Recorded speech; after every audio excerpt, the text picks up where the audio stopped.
जब भी किया है ना मिस्टेक के नाम पे ब्लेंडर ही किया है। मिस्टेक नहीं करता मैं, ब्लेंडर करता हूँ। ऐसा भी नहीं है कि मैं वो जानबूझ के करता हूँ, नहीं, वो खुद ब खुद होता है और वो बहुत बड़ा मिस्टेक बन जाता है। अस्सलाम वालेकुम everyone, welcome back to my YouTube channel, welcome to another video. So welcome back. तो आज की वीडियो में मैं आप लोगों को बताऊंगा कि मैंने किस तरह अपनी एक असाइनमेंट को, पहली दफ़ा मैंने वो असाइनमेंट दी और किस तरह उसका कबाड़ा किया, किस तरह मैंने ब्लेंडर बना दिया उसको। सो इंग्लिश की असाइनमेंट थी एंड वे पहली दफ़ा था। बैक टू बैक क्लासेस होती हैं हमारी रेगुलर ऑन द मंडे, 5 से लेकर 6 तक रेगुलर क्लासेस होती है, बैक टू बैक क्लासेस होती है और एंड में होती है इंग्लिश की क्लास। सो आप लोग समझ सकते हो इस चीज़ को कि किस तरह बंदा थक जाता है, किस तरह से बंदा उकता जाता है क्लासेस ले लेके। में हुआ क्या है, हुआ ये है कि मंडे डे रेगुलर क्लासेस, मैं थका हुआ एंड जो इंग्लिश वाली मैम है ना, शी इज सो एक्टिव। और पता नहीं वो सोकर आराम रिलैक्स होकर आती हैं, आखिरी क्लास ले रही होती है, पता नहीं किस तरह से वो क्लास लेने आती हैं, मगर वो फुली एक्टिव होती हैं। ओके, वो जोर जोर से चीख रही होती हैं, क्लास क्लास। क्लास की हालत ऐसी होती है, यस मैम यस मैम, हम ऐसे ही कर रहे होते हैं क्योंकि हमने रेगुलर क्लासेस ली हुई होती है और हम बहुत ज़्यादा थके हुए होते हैं। And she gave the assignment at the end of the lecture. वो कहती हैं कि असाइनमेंट बना के लाओ फेस्टिवल पे, इवेंट पे। सो मतलब कि मैंने हाँ सुन ली कि हाँ कुछ बनानी है, इवेंट पे बनानी है। मैंने क्या किया, मैंने एक ऑर्गेनाइजेशन पकड़ी हेल्थ के रिलेटेड और वह उस पर लिख दिया कि ना इसको मनाया जाता है। मैंने उसको एज एन इवेंट पता नहीं कहाँ से सोचा, मैंने खुद ध्यान आया और मैंने सर्च भी नहीं किया फेस्टिवल का, किसी और चीज़ का सर्च भी नहीं किया, उसी पे लिख दिया। और बच्चों ने चैट जीटीपी से कॉपी किया, हर चीज़ चैट जीटीपी से की। नकल के लिए भी अकल की ज़रूरत होती है, राइट। उन्होंने अकल इस्तेमाल की मगर मैंने अकल इस्तेमाल ही नहीं की नकल करते हुए। मैंने उसको ख़राब कर दिया और उसको लिख दिया और फिर मैम को पकड़ा दिया। फिर मैम ने क्या किया, 2 दिन 4 दिन बाद फिर वो लेकर आती हैं पेपर चेक होकर, पेपर नहीं असाइनमेंट चेक होकर। और मुझे इस बात का तो नहीं अंदाज़ा कि अब वो असाइनमेंट चेक होकर आएगी, कि बिकॉज हमने जो पिछली असाइनमेंट्स दी किसी भी लेक्चर के लिए, किसी भी टॉपिक के लिए, और जिस भी टीचर को दी उसने वापस नहीं लाए, मगर ये इंग्लिश की मैम उसको चेक करके वापस ले आई। और वो कितने, गैस करें कितने होंगे, 10 में से 1 नंबर।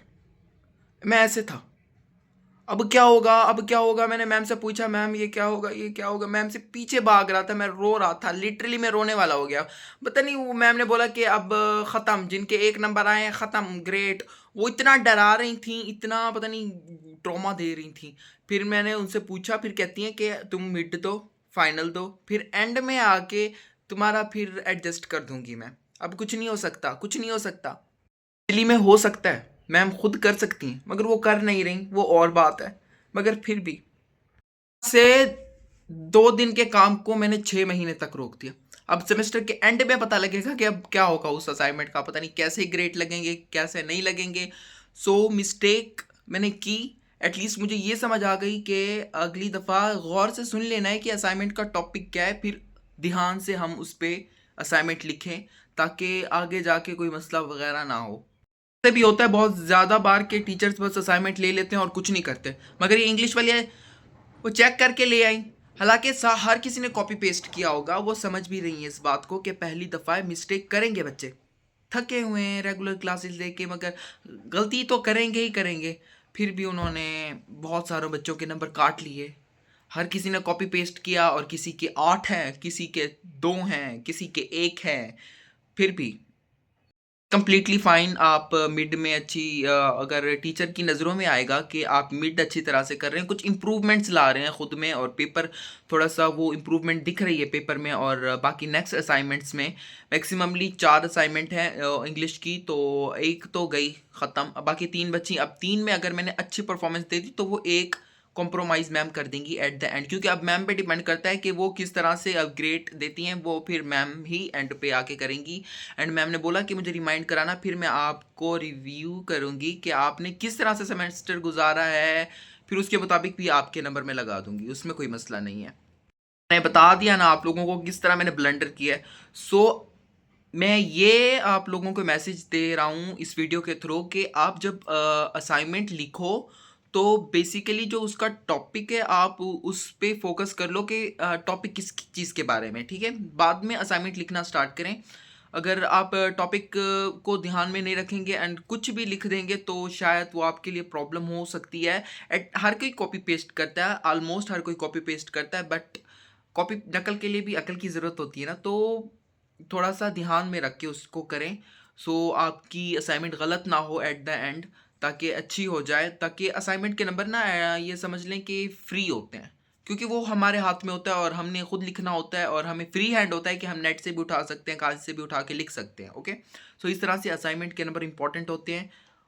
ये बता रहा हूँ मैं आप लोगों को, मगर मैंने खुद असाइनमेंट का बेड़ा गारत कर दिया। बहरहाल ठीक हो जाएगा। मिड की तैयारी करते हैं। मिड के बारे में मैं आप लोगों को कंप्लीट इन्फॉर्मेशन दूंगा, कंप्लीट एट द एंड। जब मैं मिड कंप्लीट कर लूँगा, मिड मेरे 10 दिन तक है, मैं उनकी तैयारी करता हूँ, जो कुछ मैं एक्सपीरियंस करूँगा मिड दूंगा, फिर मैं उसके बारे में भी एक वीडियो अपलोड करूँगा, उसके बारे में सारा कुछ मैं आप लोगों को मिड के बारे में बताऊँगा। बट आपने इस चैनल को सब्सक्राइब करना है, hit the bell icon and comment section में मुझे बताएं कि आप किस तरह टैकल करते हैं मिड को, और किस तरह से आप यूनिवर्सिटी लाइफ को गुजारा है, किसने किसकी लाइफ अच्छी गई है, किसकी बुरी गई है, इन द इनिशियल डेज शुरू के दिनों में कैसी थी, एंड के दिनों में कैसी हो जाती है। और अगर आपको यूनिवर्सिटी और हॉस्टल और लाहौर के बारे में कुछ जानना है, एंड आई एम हेयर, मैं आप लोगों के लिए वो वीडियो ज़रूर बनाऊंगा। So don't forget to subscribe this channel, hit the bell icon, like this video, share, comment. Bye bye.